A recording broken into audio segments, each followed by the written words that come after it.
The Ballad of the Banana Bandits.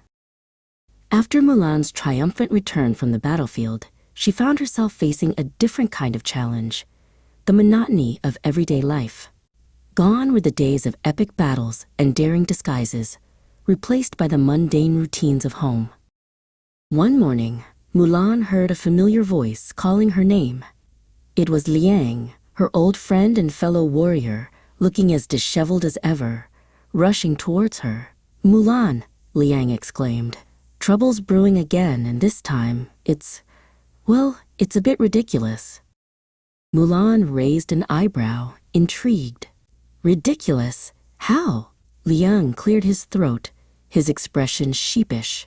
"Apparently, there's a village being terrorized by a gang of, wait for it, mischievous monkeys." Liang nodded. "Yes, monkeys. And they're causing chaos everywhere, stealing food, pulling pranks, you name it." Mulan's laughter bubbled up from deep within her. "Well, I suppose every hero needs a good laugh now and then. Count me in, Liang. Let's go wrangle some monkeys." With a shared look of determination, Mulan and Liang rallied the villagers to gather the necessary items for their journey: a rope, a drum, and a basket of fruits. They ventured through the village, navigating narrow alleys and bustling marketplaces. As Mulan and Liang stepped into the village square, they were greeted by the sight of chaos. Monkeys were swinging from rooftops, raiding market stalls, and generally causing a ruckus. One particularly bold monkey sat atop the statue, munching on a stolen apple while eyeing Mulan with a cheeky grin. Mulan turned to Liang. "We need to get their attention first." Mulan stepped forward, her hands on her hips, and addressed the mob.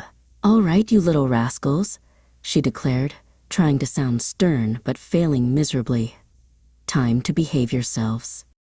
The monkeys paused in their antics, curious about the new noise.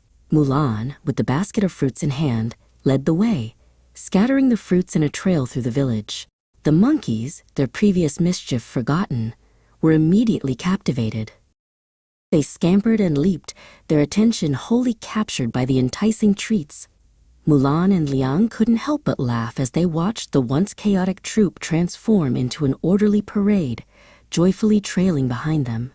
The villagers cheered as the last monkey disappeared into the forest, leaving peace restored in Willow Creek. The sun dipped low on the horizon, casting a warm golden glow over the village as Mulan and Liang began their walk back home. They strolled through the now calm streets, where the villagers waved and thanked them. "Well, Liang," Mulan said, "who would have thought our greatest battle yet would be against a bunch of banana-loving bandits?" Liang chuckled. "Leave it to you to turn a legend into a practical solution." As they reached Mulan's home, Mulan's mother greeted them at the door with a knowing smile. "You two look like you've had quite an adventure," she said, ushering them inside just in time for dinner. As they sat down for dinner, Liang couldn't contain his curiosity any longer. "Mulan, what was the fruit you used?" he asked. Mulan smiled. "Bananas," she said simply, recalling the dusty scroll in the village temple. Liang's laughter echoed through the home. "Bananas?" Mulan laughed too, feeling a sense of satisfaction.